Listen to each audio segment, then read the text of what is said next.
Hello बच्चों, सबको बहुत बहुत गुड मॉर्निंग। आई होप आप सब लोग बढ़िया हैं और अच्छी तरह से और मन लगा के पढ़ाई भी कर रहे हैं। तो आपको याद होगा बच्चों, आज हम लोग किसकी बात करने वाले हैं? डाउट्स। तो जैव अणु कंप्लीट हो चुका है बच्चों, और जैव अणु से संबंधित जितने भी डाउट्स हैं आज हम उसकी बात करेंगे। सबको बहुत बहुत गुड मॉर्निंग भाई। तो अच्छी तरह से रिवाइज करे हो कि नहीं करे हो भाई? बायोमोलिक्यूल्स, जैव अणु अच्छी तरह से पढ़े हैं कि नहीं पढ़े हैं हम लोग? अरे बढ़िया है भाई। हम आप बताइए की हालचाल है भाई?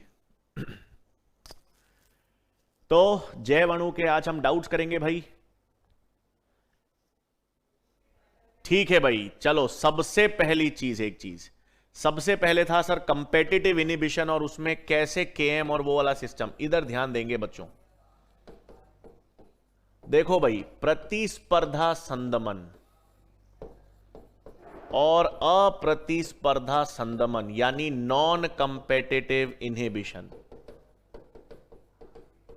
तो ध्यान से समझना भाई, जब हम प्रतिस्पर्धा संदमन की बात करते हैं, सुन लेंगे, जब हम प्रतिस्पर्धा संदमन की बात करते हैं तो प्रतिस्पर्धा संदमन में मैंने आपको बताया था कि ज्यादा सबस्ट्रेट, अभिकारक की सांद्रता, सबस्ट्रेट की सांद्रता बढ़ाकर हम क्या कर सकते हैं? सबस्ट्रेट की सांद्रता बढ़ाकर हम इस संदमन को कम कर सकते हैं। तो जब आप सबस्ट्रेट की सांद्रता बढ़ाओगे बच्चों, तो सबस्ट्रेट की सांद्रता बढ़ेगी तो Km का मान भी तो बढ़ेगा भाई, क्योंकि Km किसके समानुपाती होता है? S। Km किसके समानुपाती होता है? S के समान होता है ना। तो अभिकारक की सांद्रता बढ़ाओगे तो Km का मान भी बढ़ेगा। तो प्रतिस्पर्धा संदमन में इसलिए Km का मान बढ़ता है, और Km का मान बढ़ जाएगा, संदमन रुक जाएगा, तो Km Vmax क्या होगा? सेम। ठीक है। और नॉन कंपेटिटिव इनहिबिशन में तो अभिकारक जुड़ ही नहीं पाता, तो Km तो मान्य ही नहीं है, और Vmax का मान क्या हो जाएगा? कम, क्योंकि संदमन हो रहा है ना। नॉन कंपेटिटिव इनहिबिशन में संदमन होगा तो अभिक्रिया की दर घटेगी मतलब Vmax का मान कम हो जाएगा। ठीक है भाई, चलो ये तो बता दिया मैंने आपको। अब क्या है भाई? कार्बोहाइड्रेट उपापचय का नियमन कौन करता है? हार्मोन्स करते हैं। वो तो हार्मोन्स वाले चैप्टर में पढ़ेंगे ना। कार्बोहाइड्रेट उपापचय का नियमन इंसुलिन और ग्लूकागॉन हार्मोन्स करते हैं। अभी कहां आएगा वो? तो हार्मोन्स वाले में आएगा। Vmax का मतलब है अधिकतम अभिक्रिया की दर। अभिक्रिया की दर जब अधिकतम होती है उसे Vmax कहते हैं। सल्फा ड्रग्स क्या होता है? सुन लो, सल्फा ड्रग्स क्या होता है बच्चों? जीवाणु है। जीवाणु में फोलिक अम्ल निर्मित होता है। जीवाणु फोलिक अम्ल का निर्माण करता है अपनी वृद्धि के लिए। तो फोलिक अम्ल का संदमन करने के लिए हम लोग सल्फा ड्रग्स का प्रयोग करते हैं। ठीक है। शैपेरॉन्स, ओके, एक टर्म है भाई शैपेरॉन्स। क्या होते हैं?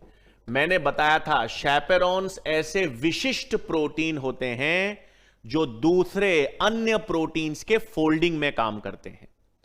तो ऐसे प्रोटीन्स, ऐसे विशिष्ट प्रोटीन्स जो अन्य प्रोटीन्स को फोल्ड करने में मदद करें, उनको शैपेरॉन्स कहते हैं।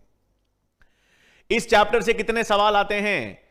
इस चैप्टर से जैव अणु से 2 से 3 प्रश्न आएंगे नीट में। 2 से 3 प्रश्न नीट में इस चैप्टर से आते हैं। Km किस पर निर्भर करता है भाई? Km किस पे निर्भर करता है? Km अभिकारक की सांद्रता पर निर्भर करेगा ना बेटा। Km किस पर निर्भर करेगा? अभिकारक की सांद्रता पर। ठीक है। किसकी संरचना? अच्छा, इंसुलिन। इंसुलिन में 2 पेप्टाइड श्रृंखलाएं होती हैं बच्चों। इंसुलिन जो होता है उसमें 2 पेप्टाइड श्रृंखलाएं होती हैं। 2 पेप्टाइड श्रृंखला, एक ए पेप्टाइड श्रृंखला, एक बी पेप्टाइड श्रृंखला।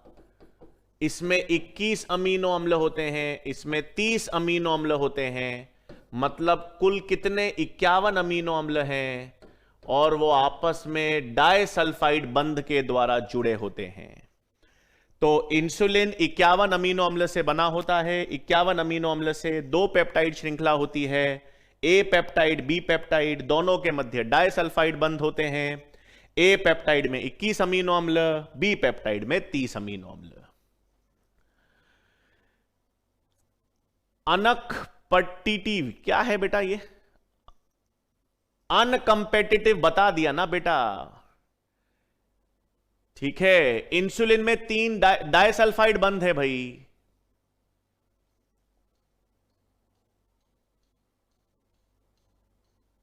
बिल्कुल, ये मैं बता दूंगा। टायरोसिन का स्ट्रक्चर बताया हुआ है यार। वापस आप तो वही चीज, टायरोसिन के संरचना में क्या प्रॉब्लम है भाई?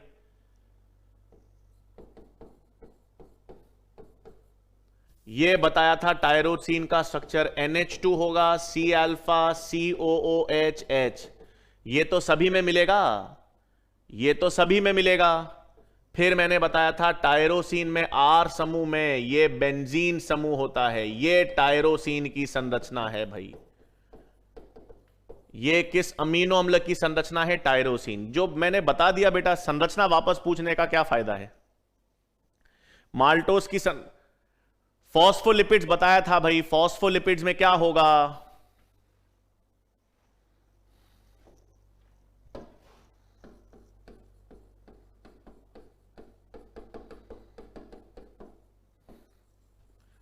फॉस्फोलिपिड में मैंने बताया था क्या होगा? ग्लिसरॉल। अल्कोहल कौन सी होगी? ग्लिसरॉल। ये रहा ग्लिसरॉल।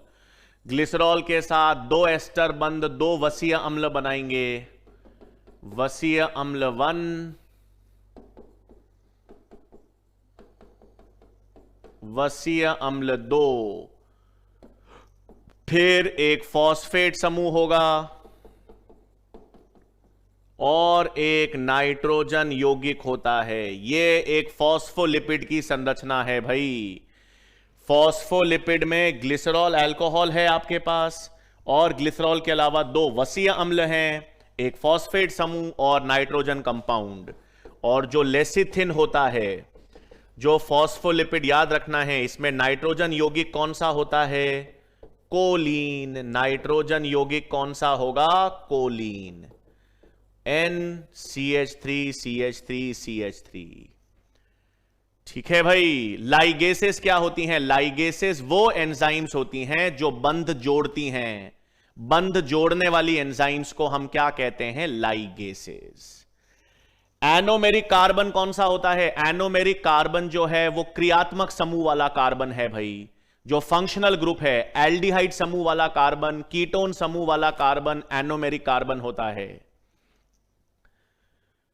ठीक है भाई। डी फॉर्म और एल फॉर्म आप केमिस्ट्री में पढ़ोगे। मैंने बता दिया था सिर्फ प्राकृतिक रूप से जो अमीनो अम्ल हैं वो एल रूप में पाए जाएंगे। प्राकृतिक रूप से जो शर्करा हैं वो डी रूप में पाई जाएंगी। डी और एल रूप क्या होते हैं ये स्टीरियो केमिस्ट्री में आप पढ़ लोगे। मैंने बताया था एनसीईआरटी में 21 अमीनो अम्ल, तो बता दिया ना। ये क्वेश्चन आप लोग, ये कोई क्वेश्चन आएगा क्या आपके पास कि सर प्राकृतिक अमीनो अम्ल कितने हैं? 20 और 21, उसमें से एक चयन करना पड़ेगा क्या? नहीं, 20 ही आंसर करना। 21वां अमीनो अम्ल कौन सा होता है मैंने बता दिया। इस पर कोई नीट प्रश्न नहीं बनाएगा कि 20 हैं या 21 हैं। एनसीईआरटी में एक जगह 20 दे रखा है, एक जगह 21 दे रखा है। 21वां अमीनो अम्ल मैं आपको बता चुका हूं, लेकिन इस पर प्रश्न नहीं आएगा जिसमें आपको चयन करना पड़ेगा कि 20 करें या 21 करें। ठीक है। प्रीवियस ईयर क्वेश्चंस आपके लाइब्रेरी में डाले हुए हैं बच्चों। आपके लाइब्रेरी में चेक करना जाकर, प्रीवियस ईयर क्वेश्चंस जैव अणु के डाल रखे हैं। एंजाइम एक्सोथर्मिक थोड़ी होता है यार। एक्सोथर्मिक एक अभिक्रिया होती है बच्चों। एक्सोथर्मिक एक अभिक्रिया होती है जिसमें ऊर्जा निकलती है, रिलीज होती है। वैक्स क्या होता है? वैक्स भी वसा के समान ही यौगिक है। वैक्स भी एक एस्टर है जो अल्कोहल और वसीय अम्ल से बनता है। तो वसीय अम्ल और अल्कोहल से जो एस्टर बनता है वो वैक्स है, मोम, और वो जल विरोधी होता है। तो जहां कहीं भी आप जल विरोधी यौगिक चाहते हैं वहां पर वैक्स का यूज किया जाता है। ठीक है। काइटिन ब्रांच्ड या अनब्रांच्ड? अनब्रांच्ड होता है, अशाखित। काइटिन क्या होता है भाई? अशाखित होता है। यार काइटिन की जो संरचना है मैंने बताया था, एक तो ये होमोपॉलीसैकेराइड होता है, समबहुलक होमोपॉलीसैकेराइड है, याद रखना अनब्रांच्ड होता है, अशाखित है, और इसमें एक विशिष्ट प्रकार की शर्करा होती है, विशिष्ट प्रकार की शर्करा होती है जिसे हम कहते हैं अमीनो शर्करा। अमीनो का मतलब है उसमें अमीनो समूह, नाइट्रोजन यौगिक अलग से होगा, और उसका नाम था नाग, एन एसिटाइल ग्लूकोसमीन। ये विशिष्ट अमीनो शर्करा जो है वो काइटिन है। लाइजोजाइम HCl में लाइजोजाइम एंजाइम है, लार में होती है बच्चों, ठीक है। केएम क्या है बच्चों, आप केएम का तो देखो बच्चों, अगर आप डाउट्स का मतलब ये थोड़ी है कि आप पूछोगे जो एक टर्म ही आपको नहीं पता बच्चों, केएम तो फिर क्लास अटेंड ही नहीं की है ना बच्चों आप लोगों ने। अगर आप ये पूछो सर केएम क्या होता है, तो बेटा फिर क्लास अटेंड ही नहीं की। केएम का मतलब क्या होता है, केएम अभिकारक की वो सांद्रता होती है जिस पर आधे एंजाइम के सक्रिय स्थल भरे होते हैं।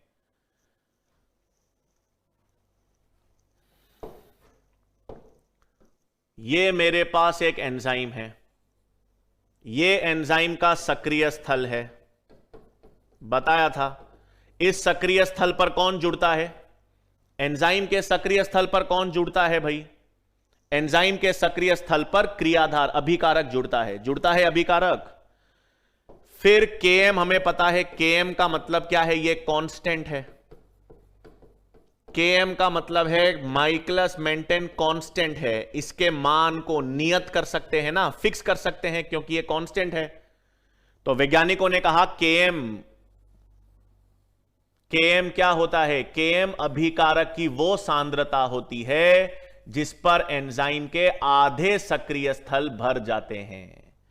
तो केएम किसके समानुपाती है, अभिकारक के।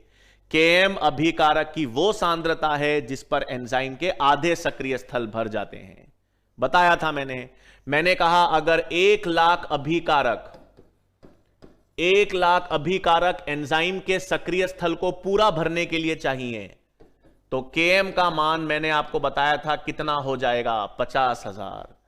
क्योंकि केएम जो है वो अभिकारक की वो सांद्रता है जिस पर एंजाइम के आधे सक्रिय स्थल हो जाते हैं। आधे सक्रिय स्थल हो जाएंगे मतलब अभिक्रिया की दर भी अधिकतम की आधी हो जाती है, ठीक है। राइट हैंडेड हेलिक्स का मतलब सही है। राइट हैंडेड मैंने कहा था क्लॉकवाइज दिशा में, जब किसी को भी आप क्लॉकवाइज दिशा में घुमाते हो, ठीक है। हेलिक्स का मतलब घुमा हुआ है, कुंडलित संरचना है। अगर उस कुंडलित संरचना को आप क्लॉकवाइज घड़ी की दिशा में घुमा रहे हो तो वो अल्फा हेलिक्स है, और अगर एंटी क्लॉकवाइज घुमा रहे हो तो वो बीटा है। प्रोलीन अमीनो अम्ल मैं बता चुका हूं, प्रोलीन अमीनो अम्ल होता है वो एक इमीनो अम्ल है। क्यों है, हर अमीनो अम्ल में क्या होता है भाई, हर अमीनो अम्ल की संरचना कुछ इस प्रकार से होती है। एक अमाइनो समूह होता है, एक एसिडिक समूह H, हर अमीनो एसिड में।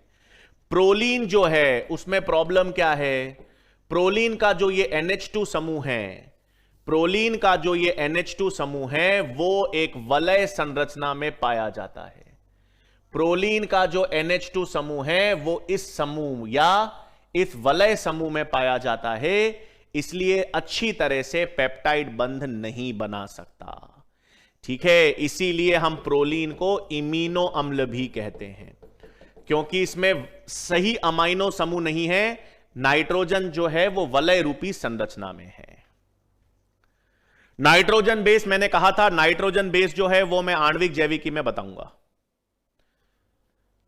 ठीक है। एंजाइम सबस्ट्रेट काइनेटिक्स का ग्राफ,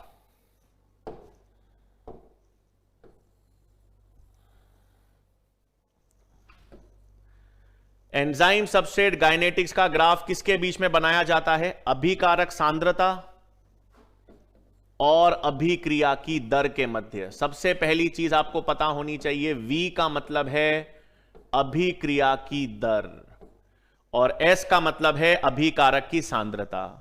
तो अभिक्रिया की दर और अभिकारक सांद्रता के बीच में क्या बनता है भाई? ग्राफ बनता है। और यह ग्राफ होता कैसा है? यह ग्राफ होता है आयताकार अतिपरवलय।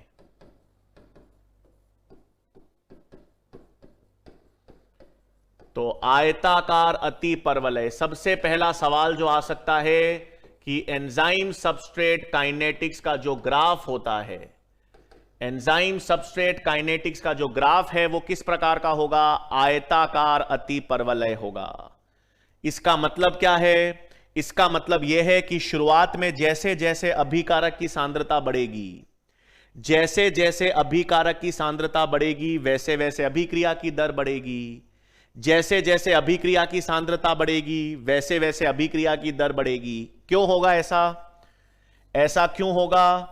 क्योंकि जैसे जैसे अभिकारक की सांद्रता बढ़ेगी वैसे वैसे एंजाइम के सक्रिय स्थल अभिकारक से भरेंगे और वैसे वैसे अभिक्रिया की दर बढ़ेगी, क्योंकि एंजाइम सबस्ट्रेट को उत्पादक में परिवर्तित करेंगे। कब तक होगा? यह कब तक होगा? जब तक एंजाइम के सक्रिय स्थल पूरे नहीं भर जाते। एंजाइम के सक्रिय स्थल जैसे ही पूरे भर जाएंगे, अभिक्रिया की दर अधिकतम हो जाएगी। Vmax का मतलब है अभिक्रिया की दर अधिकतम हो जाएगी। हो गई अधिकतम, एंजाइम के सक्रिय स्थल भी पूरे भर गए। अब आप कितना भी अभिकारक बढ़ाओ, कितना भी अभिकारक की सांद्रता बढ़ा दो, अभिक्रिया की दर पर कोई प्रभाव नहीं आएगा, क्योंकि अभिक्रिया की दर अधिकतम हो चुकी है और एंजाइम संतृप्त हो चुकी है। ठीक है भाई, तो ये आपका ES जो एंजाइम सबस्ट्रेट काइनेटिक्स का ग्राफ था वो बता दिया। प्यूरिन्स और पिरिमिडीन्स मैंने बता रखा है, अगर आप सुनना ही नहीं चाहते हो बच्चों तो मैं कुछ नहीं कर सकता। प्यूरिन्स और पिरिमिडीन्स DNA में पढ़ेंगे अपन, और न्यूक्लिक अम्ल मैंने बताया था कि हम आणविक जैविकी में पढ़ेंगे। ठीक है। अरे एंजाइम का बेस्ट पीएच क्या है? अरे हर एंजाइम का अलग अलग पीएच होता है। हर एंजाइम अलग अलग पीएच मान पे काम करेगी ना, हर एंजाइम अलग अलग तापमान पे काम करेगी, लेकिन एंजाइम जो बेस्ट तापमान पर काम करती है वो होता है 20 से 35 डिग्री सेंटीग्रेड। 20 से 35 डिग्री सेंटीग्रेड के मध्य एंजाइम सबसे बेहतर काम करती है। ठीक है। एनोमर्स क्या होते हैं? क्रियात्मक समूह जो होता है, क्रियात्मक समूह में H और OH जब आप चेंज कर देते हो एनोमेरिक कार्बन पर तो एनोमेर्स बनते हैं।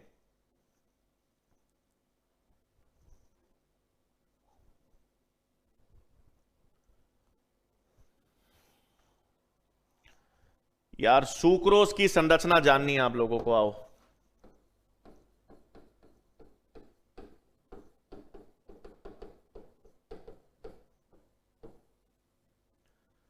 ठीक है, सुक्रोज में क्या होता है, आ जाओ।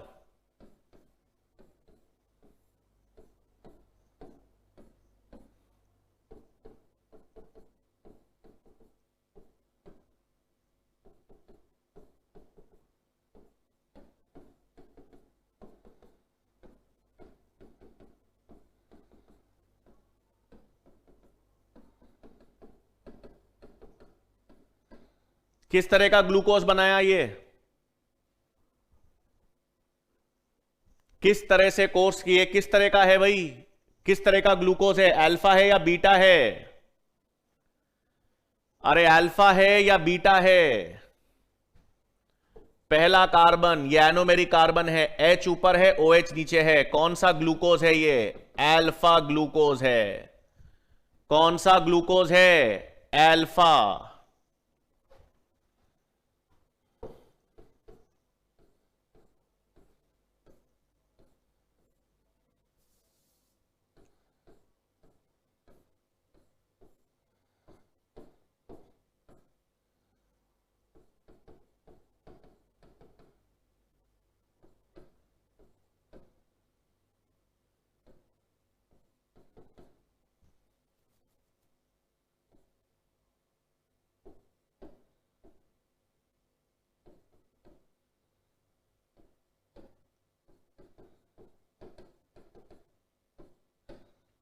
ठीक है, ये रहा फ्रक्टोज। क्या संरचना है? ये रही फ्रक्टोज की। ये फ्रक्टोज है। अब इधर देखो, यहां से OH हटाओ और यहां से H हटाओ, अब बन जाएगा आपके पास ये फ्यूरेनोज रूप है भाई फ्रक्टोज का। अब बन गया स्ट्रक्चर। अब बना लोगे सुक्रोज की संरचना भाई, अब तो बना लोगे। ये रहा फ्रक्टोज, ये रहा ग्लूकोज, यहां से OH, यहां से H हटाया, जल का अणु माइनस किया और आपके पास संरचना बन गई सुक्रोज की। इसलिए मैंने आसानी से बता दिया था, अल्फा का ग्लूकोज का फर्स्ट कार्बन फ्रक्टोज के दूसरे कार्बन से बंध बनाता है। पैराफिन वैक्स एक प्रकार का वैक्स होता है भाई, पैराफिन वैक्स एक प्रकार का वैक्स है बिल्कुल।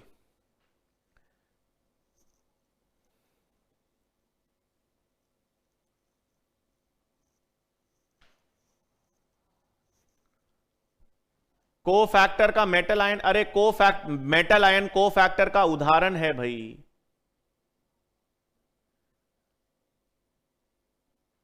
डाइसल्फाइड बॉन्ड बनाने में कौन काम करते हैं? डाइसल्फाइड बॉन्ड बनाने में मीथियोनिन और सिस्टीन अमीनो अम्ल होते हैं। सिस्टीन में सल्फर होता है, मीथियोनिन में सल्फर होता है, तो सिस्टीन और मीथियोनिन के कारण डाइसल्फाइड बॉन्ड बनते हैं। बेसिक अमीनो अम्ल को बेसिक पीएच में रखने पर क्या होगा? अरे एक अमीनो अम्ल, 3 अमीनो अम्ल होते हैं, 3 बेसिक अमीनो अम्ल होते हैं, तीनों कोई ज्यादा क्षारीय होता है, कोई कम क्षारीय होता है, ऐसे कैसे निकाल लोगे आंसर आप?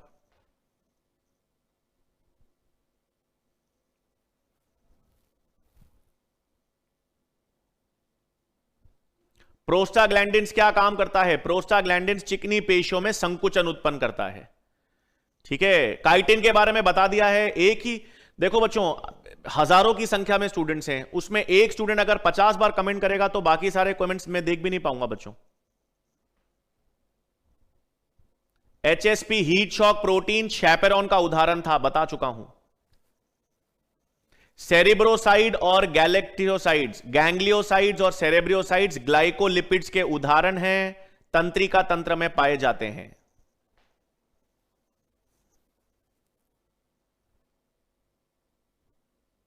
लाइसीन क्षारीय अमीनो अम्ल होता है, बताया था ना, आर्जिनिन, लाइसीन, हिस्टिडीन।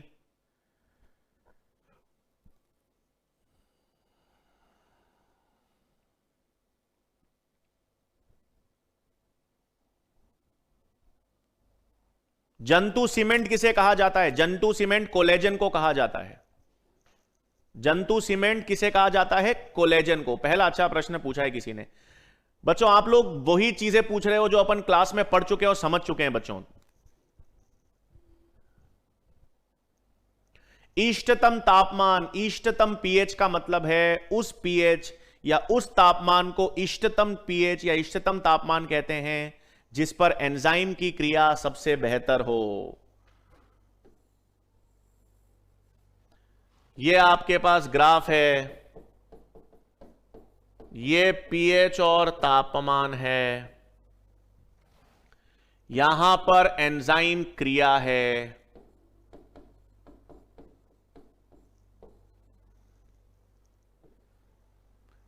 यहां पर एंजाइम वाई एक्सिस पर एंजाइम क्रिया है, यहां पर पीएच और तापमान है। ग्राफ कैसा था? ऐसा।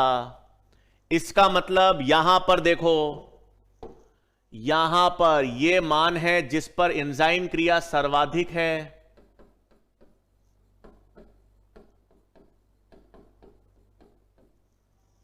यहां पर क्रिया क्या है? सर्वाधिक है, यह सर्वाधिक क्रिया है।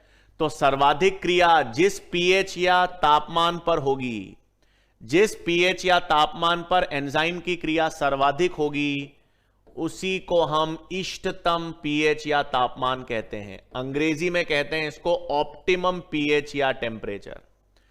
तो जिस पीएच या जिस तापमान पर एंजाइम की क्रिया सर्वाधिक होती है उसे हम इष्टतम कहते हैं।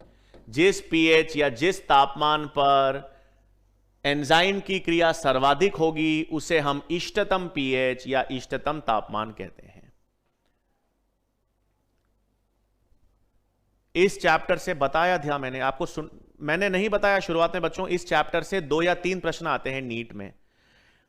अब एक स्टूडेंट है, आप सुनो, मैंने आपको यह पहले ही बता दिया कि इस चैप्टर से 2 या 3 प्रश्न नीट में आएंगे। फिर भी एक जने आप में से एक स्टूडेंट है वो 50 बार वही कमेंट कर रहा है, सर इससे कितने सवाल आएंगे नीट में। तो बच्चों ऐसे तो जो क्वेश्चन तो ढंग से पूछना चाहता है वो भी नहीं पूछ पाएगा। अगर आप एक कमेंट को 100 बार करोगे बेटा और वही चीज जो मैं बता चुका हूं उससे क्या फायदा होगा।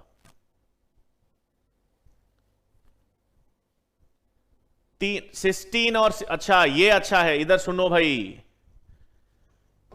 ये सिस्टीन जो होता है ना, जब दो सिस्टीन आपस में सल्फर के द्वारा जुड़ते हैं तो उसको सिस्टीन कहते हैं। सुनना, ये जो सिस्टीन है, सिस्टीन में सल्फर पाया जाता है।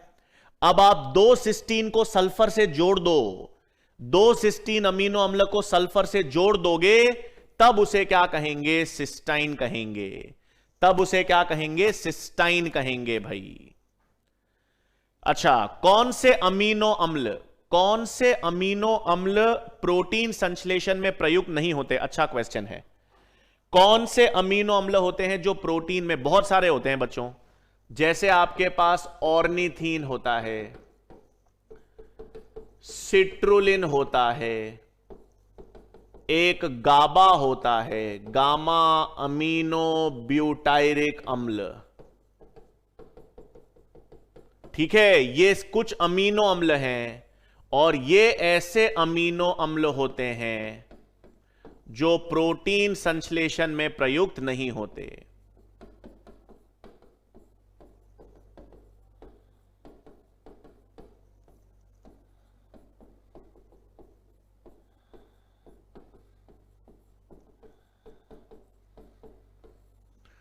तो ऐसे अमीनो अम्ल जो प्रोटीन संश्लेषण में प्रयुक्त नहीं होते उनके ये नाम हैं। ये आगे पढ़ते हैं हम, जब अपन यूरिया चक्र पढ़ेंगे, यूरिया चक्र में हम ऑर्निथीन सिट्रुलिन के बारे में पढ़ेंगे।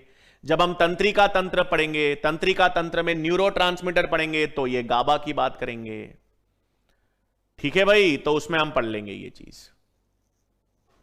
तो ये ऐसे अमीनो अम्ल हैं जो प्रोटीन संश्लेषण में प्रयुक्त नहीं होते। हां, प्राकृतिक अमीनो अम्ल हैं ये, लेकिन प्राकृतिक का मतलब है कि ये प्रोटीन संश्लेषण में प्रयुक्त नहीं होते। अरे फोलिक अम्ल एक प्रकार का विटामिन बी होता है। फोलिक अम्ल एक प्रकार का विटामिन बी संकुल है जो जीवाणु में वृद्धि के लिए चाहिए।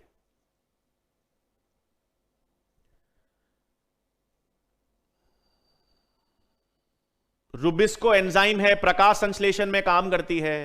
रुबिस्को एक एंजाइम है जो प्रकाश संश्लेषण में काम करती है। प्रकाश संश्लेषण में पढ़ेंगे ना उसके बारे में अपन। जो बालों में कैरेटिन होता है, कैरेटिन की द्वितीयक संरचना अल्फा हेलिक्स की होती है भाई, अल्फा हेलिक्स की। आर्थ्रोपोडा में जो काइटिन है वो किसके बहुलीकरण से बनता है? बता तो दिया, N acetyl glucosamine. N acetyl glucosamine जो है वो एक शर्करा है, उसके बहुलीकरण से काइटिन बनता है।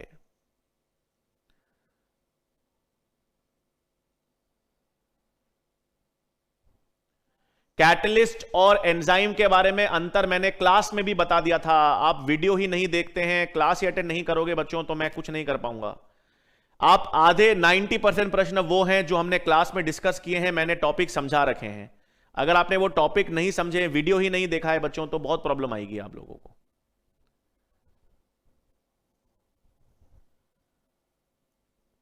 कैटलिस्ट और एंजाइम में मैंने बताया था 2 अंतर हैं। पहला मैंने बताया था कि जो एंजाइम होती है वो 20 से 35 डिग्री कम तापमान पर काम करती है। जो केमिस्ट्री में आप कैटलिस्ट यूज करते हो वो बहुत अधिक तापमान पर काम करते हैं। दूसरा, जो केमिस्ट्री में कैटलिस्ट होते हैं वो अभिक्रिया की दर को बढ़ा भी सकते हैं, घटा भी सकते हैं। एंजाइम्स जो होती हैं वो अभिक्रिया की दर को बढ़ा देती हैं। कॉन्कावेलिन क्या होता है? कॉन्कावेलिन एक तरह का लेक्टिन है। लेक्टिन का मतलब एक ऐसा प्रोटीन है जो शर्करा से जुड़ जाता है।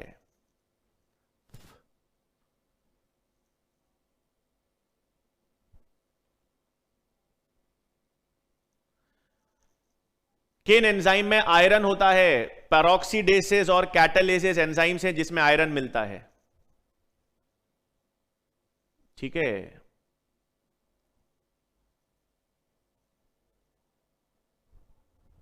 आइसोइलेक्ट्रिक पॉइंट अलग अलग होगा भाई, हर अमीनो अम्ल के लिए सम विभव बिंदु अलग अलग होगा, उसका कोई एक मान थोड़ी होता है, एक मान नहीं होगा उसका। हर अमीनो अम्ल के लिए सम विभव बिंदु आइसोइलेक्ट्रिक पॉइंट अलग अलग होता है। सरलतम अमीनो अम्ल ग्लाइसीन। होलो एंजाइम को ही एलो एंजाइम कह सकते हो। सेल्यूलोज की इकाई क्या है? ग्लूकोज। स्टार्च की इकाई क्या है? ग्लूकोज।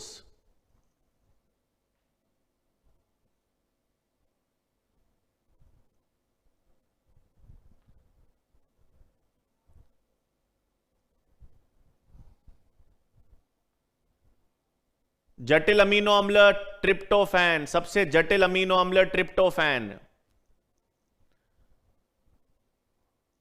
नैग और नैग को ही एन एसिटाइल ग्लूकोसमीन कहते हैं भाई। जो NAG है, NAG को ही एन एसिटाइल ग्लूकोसमीन कहा जाता है। नहीं, ट्रांसफरेज हाइड्रोजन का ट्रांसफर नहीं करेगी। हाइड्रोजन का ट्रांसफर, इलेक्ट्रॉन का ट्रांसफर, ऑक्सीजन का ट्रांसफर, ये रिडॉक्स अभिक्रिया है, तो ट्रांसफरेज नहीं करेंगी। ठीक है। ट्रांस फैट क्या होते हैं? ये जंतुओं से, एनिमल्स जो होते हैं ना बच्चों, एनिमल से जो आपको वसा मिलता है एनिमल से जो आपको वसा मिलता है, उस वसा को ट्रांस फैट कहते हैं। उसे ट्रांस फैट, जो एनिमल से वसा मिलता है, जैसे आपको दूध में वसा मिलता है, चीज में वसा मिलता है, जो जंतुओं से वसा मिलता है उसे ट्रांस फैट कहते हैं। बीटा प्लीटेड क्या होती है? बीटा प्लीटेड द्वितीयक संरचना है भाई, पट्टी के रूप में पाई जाती है। जेलिडियम और ग्रेसिलेरिया लाल शैवाल को कहते हैं, लाल शैवाल को कहते हैं जेलिडियम और ग्रेसिलेरिया, जिनसे आपको अगार अगार प्राप्त होता है।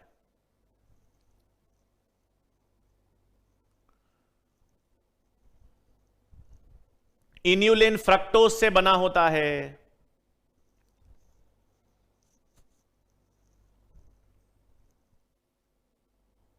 ऑर्निथीन अमीनो अम्ल है, लिखा तो है ऑर्निथीन, सिट्रुलिन, गाबा, ये सब अमीनो अम्ल हैं, लेकिन ये ऐसे अमीनो अम्ल हैं जो प्रोटीन संश्लेषण में प्रयुक्त नहीं होते, प्रोटीन संश्लेषण में काम नहीं करते। माल्टोज का अपघटन करने वाली एंजाइम माल्टेज।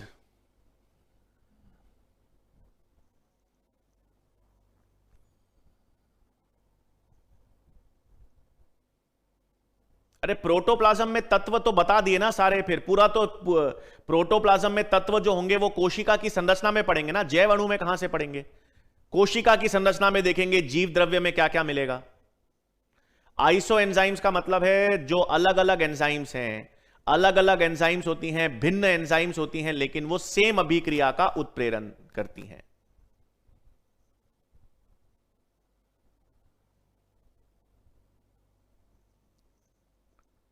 ऑर्निथीन, सिट्रुलिन, गाबा, ये अमीनो अम्ल में इसलिए नहीं पड़ा क्योंकि ये ऐसे अमीनो अम्ल हैं जो प्रोटीन का निर्माण नहीं करते। इन अमीनो अम्ल को हम मानव कार्यकी में पढ़ते हैं इसलिए।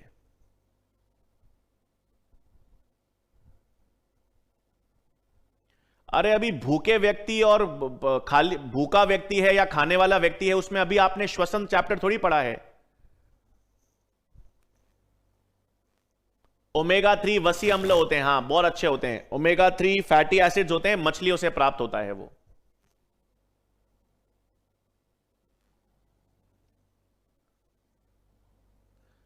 Drawing oils, drying of oils का मतलब है हाइड्रोजिनेशन ऑफ ऑयल्स ही होता है। जब हम तेल से वसा बनाते हैं उसे ड्राइंग ऑफ ऑयल्स कहते हैं।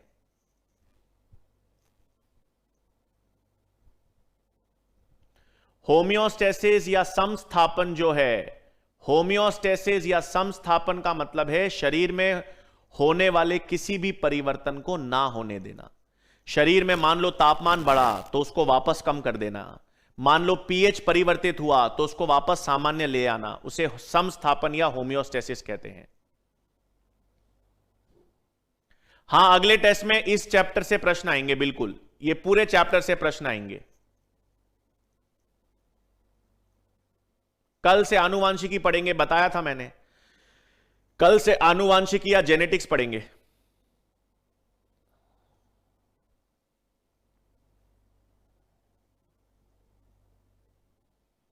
सॉलिडिफाइंग एजेंट का मतलब है जो माध्यम को ठोस बना सके, जैसे आइसक्रीम और जेली को गाढ़ा बनाना है, जीवाणु जिस माध्यम पे वृद्धि कर रहा है उसको ठोस बनाना है, उसे सॉलिडिफाइंग एजेंट कहते हैं।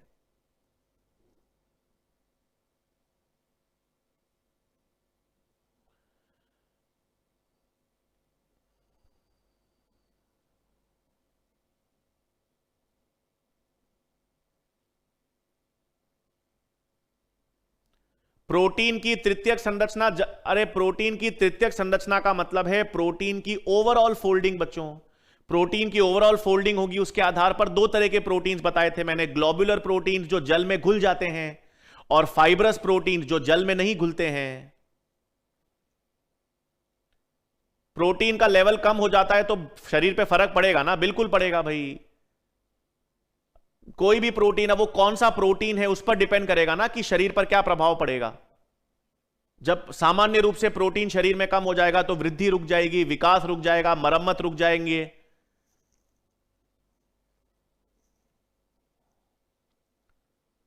कॉन्कावेलिन ए बताया एक तरह का लेक्टिन है। ऑक्सीडेटिव फॉस्फोराइलेशन अभी कहां से सवाल पूछोगे बेटा, आप अपन ने श्वसन वाला चैप्टर पढ़ा है क्या जो आप ऑक्सीडेशन फॉस्फोराइलेशन कह रहे हो?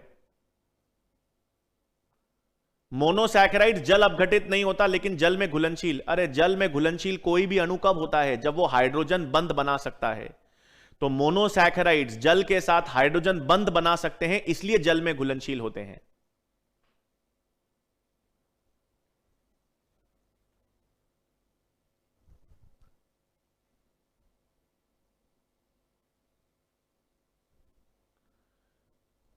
पेप्टाइड बॉन्ड अलग है, अमाइड, अमाइड CONH2 होता है, पेप्टाइड CONH होता है।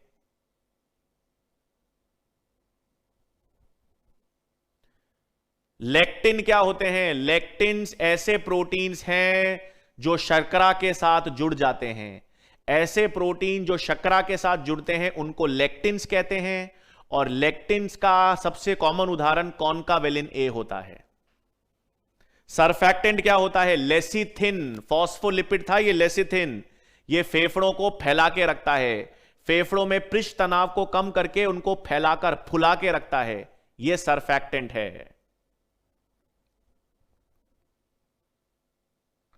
ठीक है, कौन सा ग्राफ? ये वाला ग्राफ देखना है।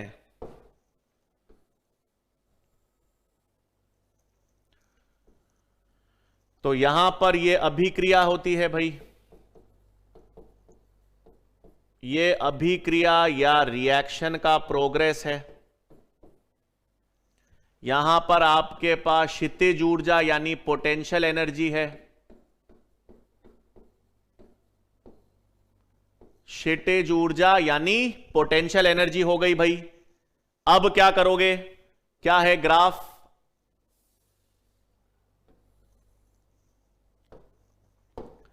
यहां पर क्रियाधार है रिएक्टेंट्स, और रिएक्टेंट्स किस में परिवर्तित होंगे? उत्पादक या प्रोडक्ट्स में।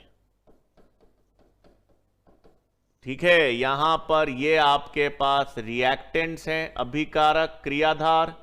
ये क्रियाधार उत्पादक में परिवर्तित होंगे, लेकिन तब परिवर्तित होंगे जब एक ये न्यूनतम ऊर्जा ग्रहण कर लेंगे। इसको हम सक्रियण ऊर्जा कहते हैं। ये आपके पास सक्रियण ऊर्जा है, लेकिन यह तब है जब एंजाइम नहीं है। और सर्वाधिक ऊर्जा किसके पास होगी? ये ट्रांजिशन स्टेट। मैंने आपको बताया था जिसकी ऊर्जा सबसे ज्यादा होगी, जिसकी ऊर्जा सबसे ज्यादा होगी वो बहुत कम स्थायी होगा। वो क्या होगा? अस्थायी होगा। वो क्या होगा? अस्थायी होगा। तो रिएक्टेंट्स इस ऊर्जा, सक्रियण ऊर्जा को ग्रहण करेंगे और फिर उत्पादक में परिवर्तित होंगे। अब एंजाइम क्या करती है? एंजाइम इस सक्रियण ऊर्जा को ही कम कर देती है। मतलब एंजाइम के कारण यह सक्रियण ऊर्जा अब कम हो जाती है। तो यह सक्रियण ऊर्जा कम हो गई, इसका मतलब क्या आ गई? एंजाइम की उपस्थिति। तो एंजाइम जो है वो, ये सब मैं क्लास में, बिल्कुल बच्चों देखो कमेंट्स, ये सब हम पढ़ चुके हैं। मैं वही तो कह रहा हूं बच्चों, जो अपन ने सारे टॉपिक्स, अपन ने हर चीज तो कवर कर ली है। अब आप डाउट सेशन में सिर्फ यही पढ़ाओगे, सर ये वापस बता दो, ये वापस बता दो, उससे बेहतर है बच्चों आपके पास वीडियोस उपलब्ध हैं। ज्यादा समय, कुछ अच्छा सवाल, कुछ अच्छे प्रश्न आप पूछना चाहेंगे, इसीलिए डाउट सेशन करते हैं। अब एक टॉपिक सर ये वापस बता दो, ये सब चीजें मैंने बता दी थी बेटा, ठीक है। तो ये जंतु सीमेंट में कोलेजन जंतु सीमेंट का उदाहरण होता है, हायालुरोनिक अम्ल जो होता है वो भी जंतु सीमेंट का उदाहरण होता है। बहुत सारे, डिपेंड करता है ऑप्शंस कौन से हैं। जंतु सीमेंट का मतलब है जो दो कोशिकाओं को जोड़ के रखे। तो संयोजी उत्तकों में आपको कोलेजन मिलता है, वो भी एक जंतु सीमेंट है। हायालुरोनिक अम्ल मिलता है, वो भी एक जंतु सीमेंट है।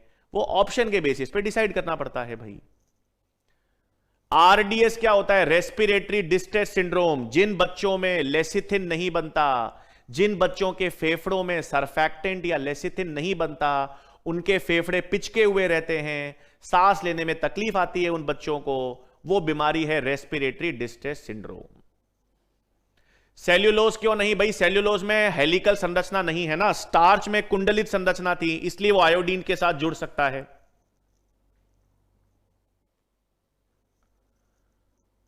सिल्क फिब्रोइन फाइब्रस प्रोटीन है। प्रोस्थेटिक समूह का उदाहरण हीम समूह, एब्रिन, रेजिन, ये सब द्वितीयक उपापचयक हैं। द्वितीयक उपापचयक, एब्रिन, राइसिन, ये सब ड्रग्स होती हैं एक प्रकार की, और ये द्वितीयक उपापचयक हैं। कोलेस्ट्रॉल कहां पाया जाता है? कोलेस्ट्रॉल रुधिर में पाया जाता है, यकृत में पाया जाता है। कोलेस्ट्रॉल स्टेरॉयड हार्मोन्स का निर्माण करता है, कोशिका प्लाज्मा झिल्ली की द्रव्यता को बनाए रखता है। मसल्स में लिपिड का निर्माण नहीं होता भाई, वसा, एडिपोज उत्तक होते हैं उसमें। मसल्स में कहां पे वसा बनाओगे आप? एरोमेटिक अमीनो अम्ल 3 हैं। एरोमेटिक अमीनो अम्ल फिनाइलएलेनिन, टायरोसिन, ट्रिप्टोफैन। अरे बायोलॉजिकल मिडिल मैन अलग अलग जगह यूज होता है भाई, ऐसे थोड़ी यूज होते हैं भाई, अलग अलग है। बायोलॉजिकल मिडिल मैन, एक कोशिका में मिडिल मैन क्या होता है? गोल्जी संकुल होता है। कोई अभिक्रिया में मिडिल मैन क्या होगा? एंजाइम होगी, क्योंकि वो अभिक्रिया का उत्प्रेरण कर रही है। तो डिपेंड करता है ना मिडिल मैन किसके संबंध में पूछ रहे हो सवाल। बेनेडिक्ट टेस्ट एक टेस्ट होता है शर्करा की पहचान के लिए। शर्करा की पहचान करनी है, कार्बोहाइड्रेट्स की पहचान करनी है, उसकी पहचान के लिए किया गया टेस्ट बेनेडिक्ट या फेलिंग्स टेस्ट कहलाता है।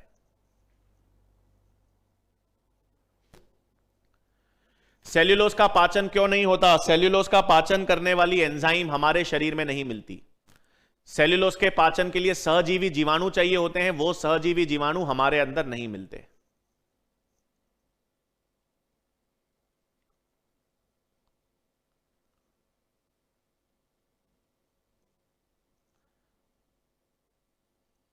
आरडीएस को कैसे दूर कर सकते हैं? लेसिथिन, सरफैक्टेंट डालकर। कायरल कार्बन का मतलब ऐसा कार्बन जिसके चारों समूह अलग अलग हों। ऐसा कार्बन जिसकी चारों वेलेंसीज अलग अलग रासायनिक समूह से जुड़ी हुई हों, उसे कायरल कार्बन कहते हैं। यार किरैल कार्बन आप सवाल पूछ रहे हो यार बच्चों, कमाल है।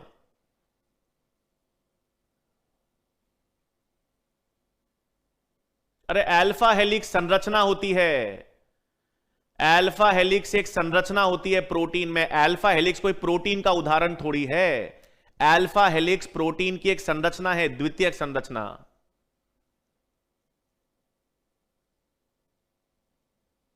एलोस्टेरिक मॉड्यूलेटर का मतलब है ऐसे यौगिक जो एंजाइम के एलोस्टेरिक क्षेत्रों पे जुड़ते हैं। ऐसे यौगिक जो एंजाइम के एलोस्टेरिक क्षेत्र पर जुड़ते हैं उन्हें एलोस्टेरिक मॉड्यूलेटर कहते हैं। अच्छा, ग्लूकोज में कितने कायरल कार्बन? अच्छा है, देखो बेटा, ग्लूकोज में 5 और 4 क्रमशः होते हैं। देखो, जब लीनियर चेन होती है तो 5 हैं, और जब वलय बनाओगे तो 4 किरैल कार्बन मिलेंगे।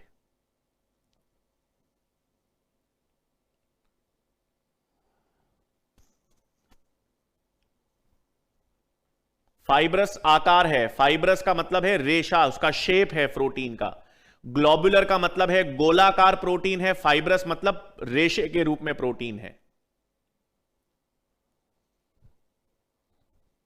आइसो इलेक्ट्रिक पॉइंट अमीनो अम्ल का अलग अलग होगा। डेक्स्ट्रिन क्या होता है? डेक्स्ट्रिन एक कार्बोहाइड्रेट होता है भाई सीमा जी।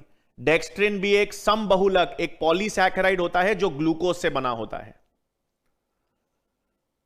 टर्नओवर नंबर का मतलब होता है एंजाइम प्रति सेकंड प्रति मिनट कितने क्रियाधार को उत्पादक में परिवर्तित करती है। बहुत धन्यवाद बेटा, बहुत अच्छा, थैंक यू बेटा, सब समझ आ रहा है, बहुत अच्छी बात है बेटा। किताब आप बिल्कुल थोड़ा बिल्कुल मेहनत करता रहा करो, नोट्स पढ़ने के बाद एनसीईआरटी पढ़ लिया करो, बिल्कुल सही। नोट्स तो बेटा जो मैंने आपको पीडीएफ देता हूं ना उसी से बनाने पड़ेंगे। जो मैं आपको बोर्ड पे लिख देता हूं वही नोट्स हैं, वही लॉन्ग नोट्स कहो, शॉर्ट नोट्स कहो, जैसा कहना चाहते हो उसको कह सकते हो। लेकिन जो जो मैंने पीडीएफ आपको दे दी है उसको अच्छी तरह पढ़ लो, उसके बाद एनसीईआरटी से पढ़ लो। एनसीईआरटी के कुछ बिंदु हैं वो आप मेरे पीडीएफ में ऐड कर दिया करो बस। हां बहुत अच्छी बात है बेटा, शाबाश।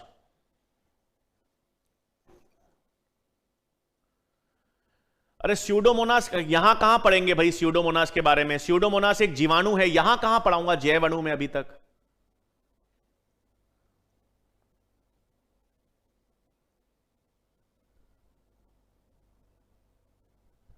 शैपेरॉन्स अभी बताया मैंने शुरुआत, देखो डाउट सेशन में भी मैंने अभी शैपेरॉन्स के बारे में यहां बताया था। अभी मैंने वापस वही प्रश्न पूछ रहे हो यार। शैपेरॉन्स का मतलब है एक ऐसे प्रोटीन्स होते हैं जो अन्य प्रोटीन्स को घुमाने में, फोल्ड करने में मदद करते हैं।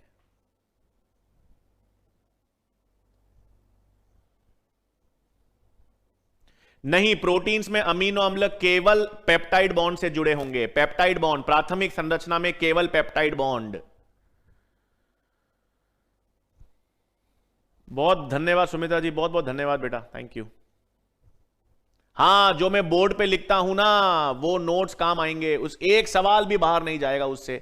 लेकिन आप लोग डाउट्स में भी वही चीज वापस पूछ रहे हो जो मैंने बता दी, वही चीज वापस। सर वापस ग्राफ, सारे ग्राफ अपन ने पढ़ लिए थे बच्चों। आज बताऊं, आज को मजा नहीं आया मुझे लगा कुछ अच्छे प्रश्न लेकर आओगे, रिवीजन करोगे, आप बताओगे सब। आप वही चीज सर ये वापस बता दो, फॉस्फोलिपिड की संरचना वापस बता दो, फॉस्फोलिपिड की संरचना वापस बता दो सर, ग्लूकोज की संरचना वापस बता दो, एंजाइम के ग्राफ वापस बता दो। वापस बताने में बच्चों थोड़ी तो मेहनत आपको करनी चाहिए ना।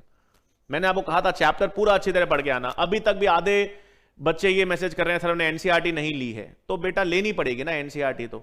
नहीं तो एनसीईआरटी गूगल पे डाउनलोड कर लो, फ्री में किताब डाउनलोड कर लो बच्चों। थोड़ी मेहनत आप करोगे, मैंने आपको हमेशा बताया। आप एक चीज मुझे बताओ, आप मुझे एक चीज बताओ कि आपका जब नीट का पेपर होगा तो उसमें मैं आपके साथ बैठूंगा क्या?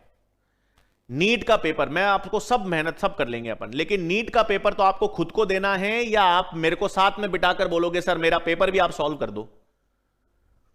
कुछ तो मेहनत करनी पड़ेगी ना बच्चों अपन को। सर आप एक काम करो सर, आप एनसीईआरटी की लाइन भी बता दिया करो यहां पर। बच्चा ऐसे पढ़ाई करोगे क्या जीवन में? नीट ऐसे क्लियर करोगे क्या? कितने क्लास में हो? नर्सरी कौन सी क्लास में आ गए हो बच्चों? नीट कैसे क्लियर करोगे? मेहनत करके करोगे ना। एग्जाम नीट के पेपर में मैं बैठूंगा क्या आप लोगों के साथ में? नहीं ना। थोड़ी तो मेहनत, थोड़ी तो शिद्दत अपन में होनी चाहिए ना पढ़ने के लिए। सर एनसीईआरटी की लाइन, एक एक लाइन समझा दिया करो वापस, तो आप क्या करोगे बच्चों जीवन में फिर? ठीक है, काम और आदि प्रश्न इतने। सर वो सर उस घर में वो एक तेल का डब्बा है सर, उसमें कैसे पहचानेंगे कौन सा तेल है? तो बताया था ना बेटा, पूफा वाला सिस्टम। ग्लूकोज किससे मिलकर बना होता है? अरे यार ग्लूकोज तो बेटा सबसे सरलतम कार्बोहाइड्रेट है ना, सबसे सरलतम कार्बोहाइड्रेट है। और जिसने भी अभी तक एनसीईआरटी नहीं ली है तो मजाक कर रहे हो क्या? तैयारी कैसे करोगे भाई? सर एनसीईआरटी नहीं है हमारे पास, तो ले ओ, एनसीईआरटी तो लानी पड़ेगी ना बच्चों। बिना एनसीईआरटी तो कैसे काम करेगा? मैं तो सब पढ़ा दूंगा लेकिन एनसीईआरटी की रीडिंग तो मारनी पड़ेगी ना एक बार। टारगेट के स्टूडेंट्स हो अब आप लोग, छोटे स्टूडेंट थोड़ी हो, 10वीं से 11वीं में थोड़ी आए हो। हाँ NCERT finger tips, MTG finger tips objective सवाल वाली किताब है, बिल्कुल वही वाली किताब है।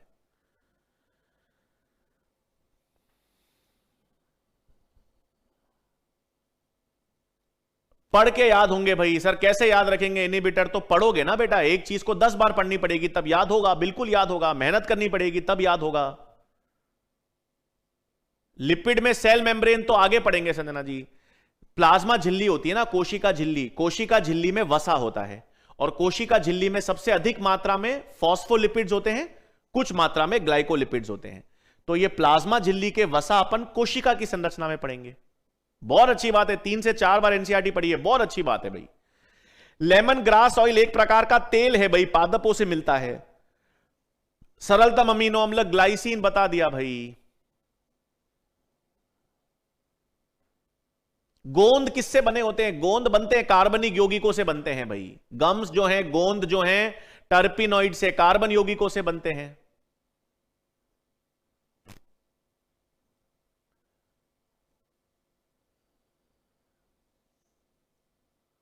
एनसीईआरटी कोई भी साल के लो भाई, इस साल की लो, पिछले साल की लो, उससे पिछले साल की लो, कोई फर्क नहीं पड़ता। लास्ट के 2-3 सालों में से कोई भी एनसीईआरटी ले सकते हो, कोई फर्क नहीं पड़ता। आरबीएसई की बुक, अरे आरबीएसई का सिलेबस भी एनसीईआरटी का सिलेबस ही है। अरे वाह, क्या बात है, बहुत अच्छा। प्रैक्टिस क्वेश्चंस के लिए मैंने बता दिया था बच्चों, एमटीजी फिंगर टिप्स की बुक आती है, वो ले सकते हो। बिग 4 क्या होते हैं? Big 4 carbon, hydrogen, oxygen, nitrogen. हाँ चलो, कोई तो नई चीज पूछ रहा है आज। ये बिग 4 एलिमेंट जो है ना, कार्बन, हाइड्रोजन, ऑक्सीजन, नाइट्रोजन, ये आपके पास बिग 4 हैं। ये 4 तत्व हैं जो सबसे ज्यादा काम आते हैं जैव अणुओं में। कार्बन, हाइड्रोजन, ऑक्सीजन, नाइट्रोजन, यही तो। स्टेरॉइड्स क्या होते हैं? स्टेरॉइड्स व्युत्पित वसा हैं। ये कोलेस्ट्रॉल एक स्टेरॉइड है, व्युत्पित वसा होते हैं, कोलेस्ट्रॉल से बनते हैं। फैटी एसिड्स एंड लिपिड्स में क्या अंतर है? अरे लिपिड के अंदर वसीय अम्ल आते हैं। फैटी एसिड सरल वसा के उदाहरण है भाई। सरल जो वसीय अम्ल हैं वो सरल वसा के उदाहरण है। आप बोलोगे सर घी, तेल और वसा में क्या अंतर है? तो वसा के अंदर अपन ने सरल वसा लिखी थी ना, सरल वसा में अपन ने पढ़ा था। लेटेक्स क्या होता है? पादपों से मिलता है। अभी कहां पढ़ना है लेटेक्स बेटा? बहुत अच्छा। प्राइमरी स्ट्रक्चर का एग्जाम्पल हीमोग्लोबिन। अरे क्रोमोप्रोटीन का मतलब है जिसमें रंग होता हो, क्रोमोप्रोटीन। क्रोम का मतलब होता है रंग, तो हीमोग्लोबिन लाल रंग का होता है ना, तो उसको क्रोमोप्रोटीन भी कहते हैं। ठीक है।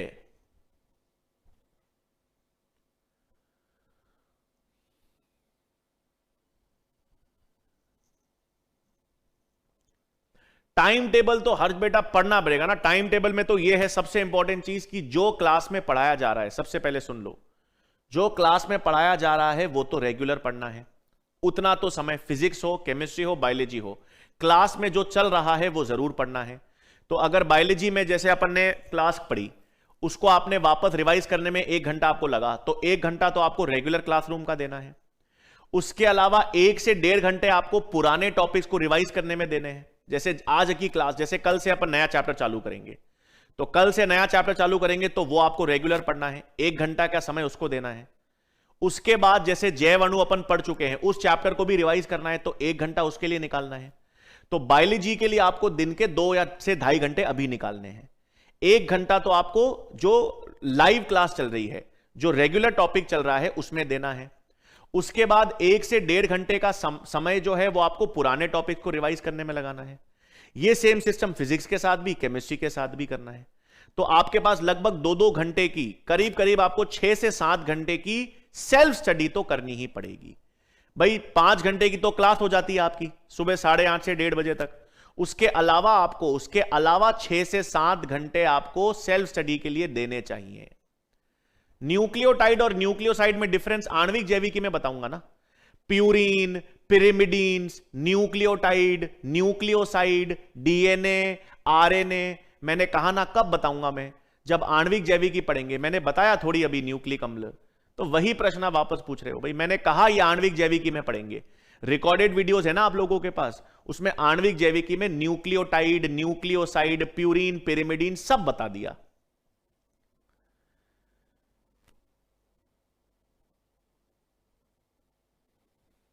पढ़ सकते हो भाई, जो पढ़ना चाहो पढ़ सकते हो।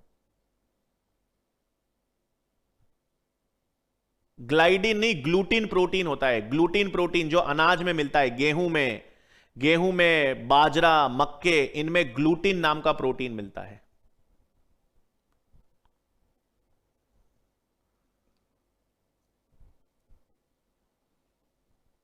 सेल्यूलोज का क्या घटक? अरे सेल्यूलोज ग्लूकोज से बना है भाई, बीटा ग्लूकोज से।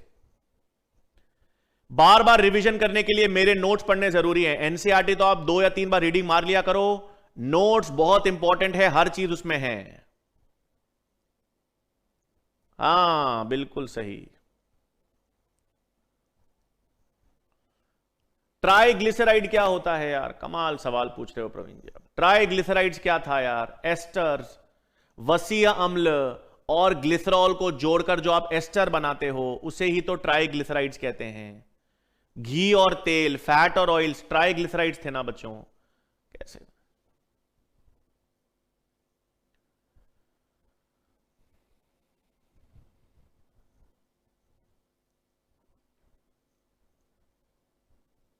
हेलिक्स और प्लीटेड संरचना है बेटा। हेलिक्स कुंडलित संरचना होती है, प्लीटेड चपटी संरचना होती है। तो कुछ प्रोटीन हेलिक्स संरचना दर्शाते हैं, जैसे केराटिन प्रोटीन है। कुछ प्रोटीन्स होते हैं वो पट्टियों वाली प्लीटेड संरचना दिखाती हैं।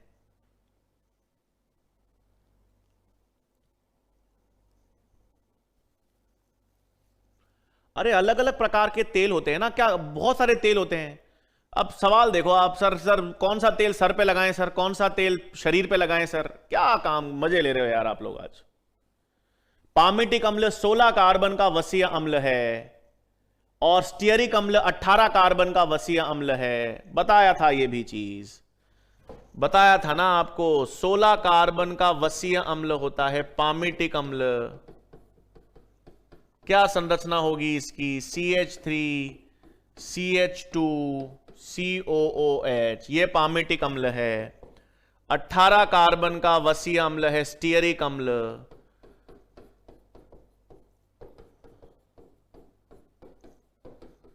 ये संतृप्त हैं या असंतृप्त हैं? संतृप्त हैं या असंतृप्त हैं? एकल बंध हैं, संतृप्त वसीय अम्ल हैं भाई।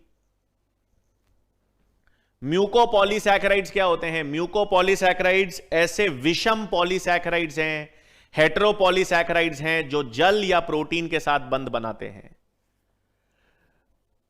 प्रोटीन सिंथेसिस कहां होता है? राइबोसोम्स पर। एक कोशिका में जहां जहां पर राइबोसोम्स होंगे वहां वहां पर प्रोटीन संश्लेषण होता है।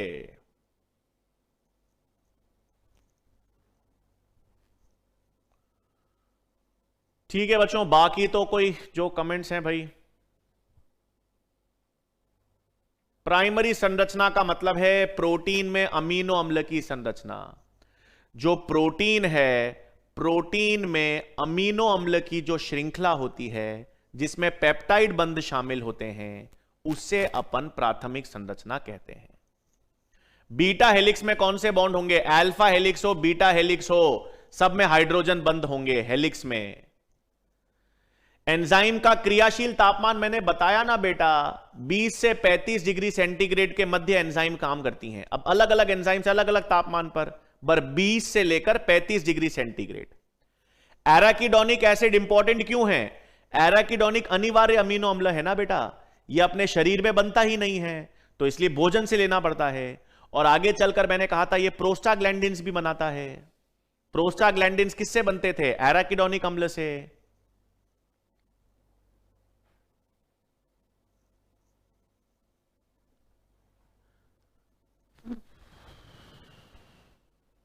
हां बिल्कुल, Km इनवर्सली प्रोपोर्शनल होता है किसके? एंजाइम उत्प्रेरण से। हीमोग्लोबिन में 4 श्रृंखलाएं होती हैं बेटा, 2 अल्फा और 2 बीटा श्रृंखलाएं, 4। बहुत बहुत धन्यवाद चिंकित सेन जी, बहुत बहुत धन्यवाद। सिल्क फिब्रोइन रेशम में पाया जाता है। मकड़ी के जाले में रेशम में जो प्रोटीन पाया जाता है वो फिब्रोइन। अरे एंजाइम्स की पीएच अलग अलग होगी ना। आज पेप्सिन एंजाइम है, अमाशय में काम करती है, वो अम्लीय पीएच पर काम करेगी। लार में जो एंजाइम है वो 6.8 पीएच पे काम करेगी। अलग अलग पीएच पर काम करेगी ना अलग अलग एंजाइम्स। एडिनिन क्या है? एडिनिन एक प्यूरिन है जो अपन न्यूक्लिक अम्ल में पढ़ेंगे भाई।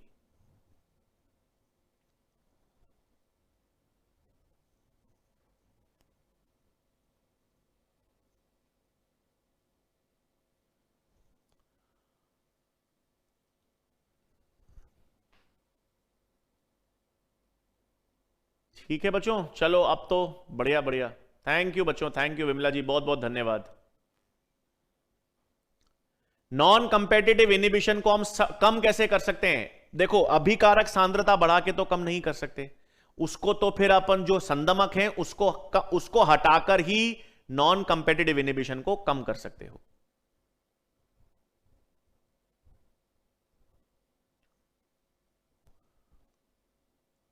सक्सिनेट डिहाइड्रोजिनेस एंजाइम होती है, उसका संदमक होता है मैलोनेट और उसका अभिकारक होता है सक्सिनेट।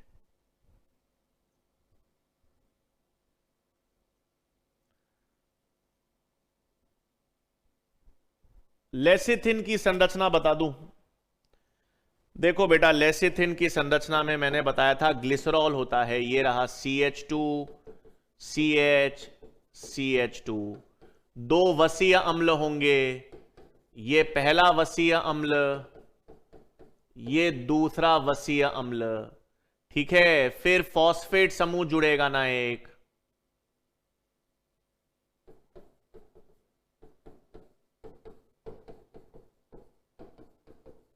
फिर एक नाइट्रोजन यौगिक है, ये मेरे पास किसका संरचना भाई? लेसिथिन की। तो लेसिथिन में आपके पास ये ग्लिसरॉल था, ये एक और दो वसीय अम्ल हैं, ये फॉस्फेट समूह है और ये एक नाइट्रोजन यौगिक है। ये फॉस्फोलिपिड की संरचना है लेसिथिन की। स्टार्च का अपघटन कौन सी एंजाइम करती है? Alpha amylase. Alpha amylase enzyme होती है, टाइलिन एंजाइम होती है जो स्टार्च का अपघटन करती है। ठीक है भाई। सरलतम अमीनो अम्ल टायरोसिन नहीं होता भाई, गलत दे रखा है ना, वो एरर होगा भाई। सरलतम अमीनो अम्ल ग्लाइसिन होता है बेटा। ठीक है बेटा, ठीक है बच्चों, चलो फिर। आई होप अब जैव अणु अच्छी तरह से क्लियर कर लिया होगा, अच्छी तरह से पढ़ लिया होगा। फिर डाउट हो तो फिर वीडियो देख लेना एक बार, बट पेंडिंग मत रखना बच्चों। कल से मैं बता रहा हूं और मजा आएगा, कल से हम आनुवांशिकी पढ़ेंगे, जेनेटिक्स। ठीक है, तो जेनेटिक्स की संरचना कल से हम पढ़ेंगे। जेनेटिक्स इंपॉर्टेंट टॉपिक है, न्यूमेरिकल्स आते हैं, 3 से 4 प्रश्न जेनेटिक्स के आएंगे नीट में। ठीक है भाई। सुक्रोज को टेबल शुगर क्यों कहते हैं? घर में जो चीनी खाते हो ना आप, तो घर में शक्कर टेबल पे रखते हो, तो वो टेबल पे रखते हैं घर पे शक्कर, इसलिए सुक्रोज को टेबल शुगर कहते हैं। सल्फा ड्रग्स में पैरा अमीनो बेंजोइक अम्ल नहीं होता बेटा। पैरा अमीनो बेंजोइक अम्ल फोलिक अम्ल बनाने के लिए चाहिए, तो sulfa drugs para amino benzoic acid को हटा देती हैं।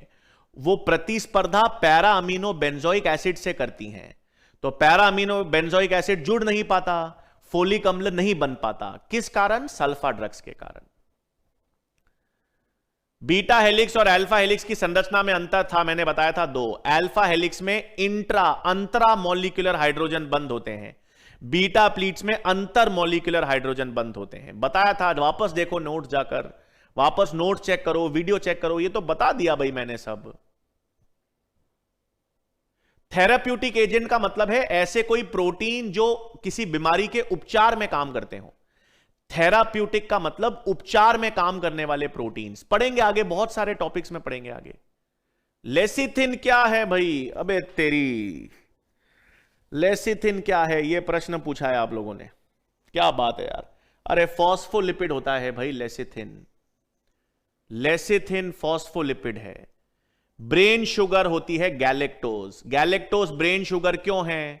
क्योंकि गैलेक्टोज जो है वो मस्तिष्क में संरचना बनाने में काम करती है, इसीलिए उसको ब्रेन शुगर कहते हैं। अरे वाह भाई सर, मैंने तो जेनेटिक्स के बच्चे मेहनत करें सर, हमने तो जेनेटिक्स का रिकॉर्डेड वीडियोस देख लिया, नोट्स भी बना लिए। क्या बात है यार, बहुत अच्छा। सर्वाधिक मीठा जो होता है वो सैकरीन होता है भाई, सैकरीन बहुत मीठा होता है, पर क्यों पढ़ना है चीजें। ठीक है बच्चों, बायो के शॉर्ट नोट्स मैंने कहा ना, शॉर्ट नोट्स बना दो, लॉन्ग नोट्स बना दो, बनेंगे पीडीएफ से ही बना लो भाई, जैसा आपको सही लगे।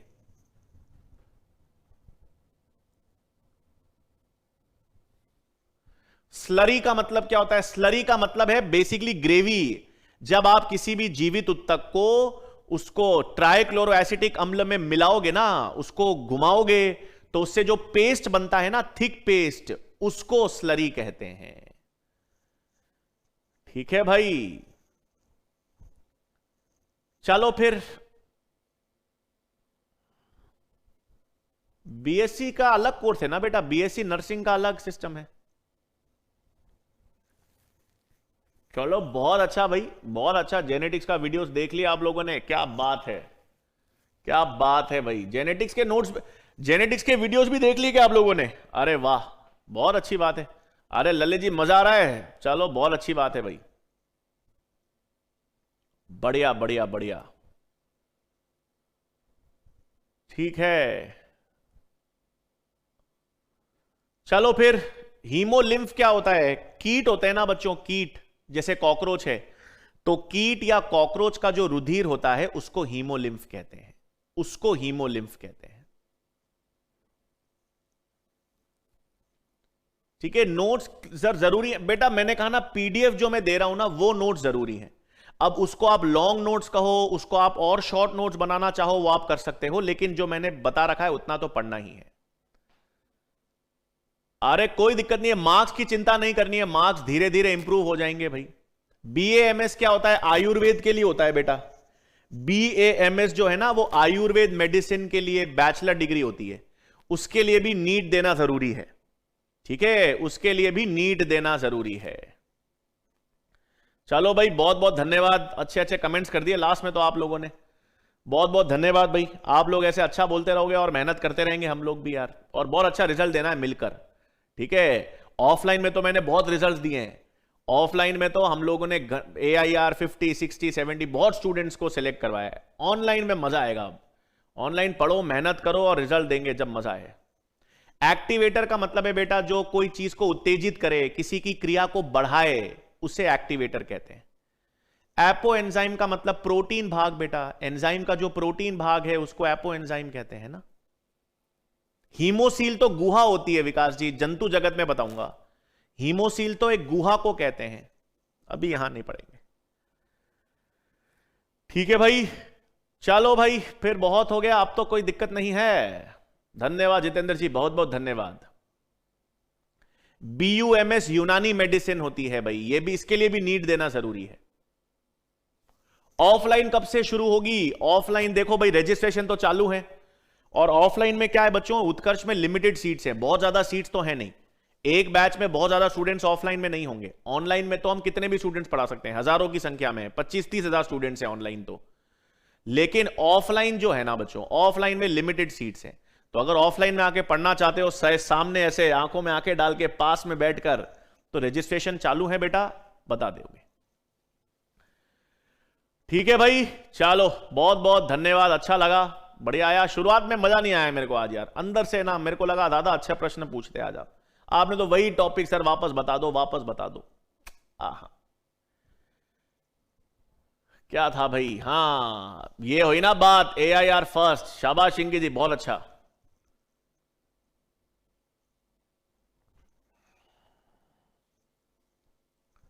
बहुत अच्छी सुमित्रा जी, शाबाश, बिल्कुल। ऑफलाइन कब स्टार्ट होगा पता नहीं भाई, सरकारी निर्देश के अनुसार हो सकता है 15 जुलाई के बाद, पता नहीं बेटा अभी तो कुछ, ये तो अब डेट तो सरकार डिसाइड करेगी ना, पर रजिस्ट्रेशन चालू है। बीटा हेलिक्स बीटा प्लीटेड अलग होते हैं भाई, हेलिक्स अलग, प्लीटेड अलग।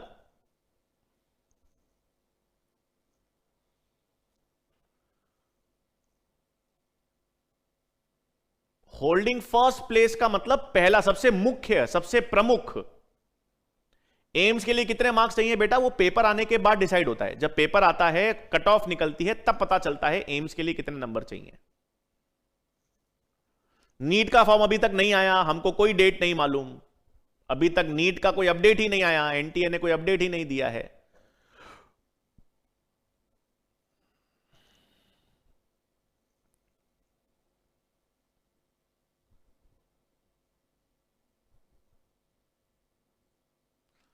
चलो बच्चों, चलो फिर बहुत बहुत धन्यवाद, कल मुलाकात होगी नए चैप्टर के साथ, धन्यवाद।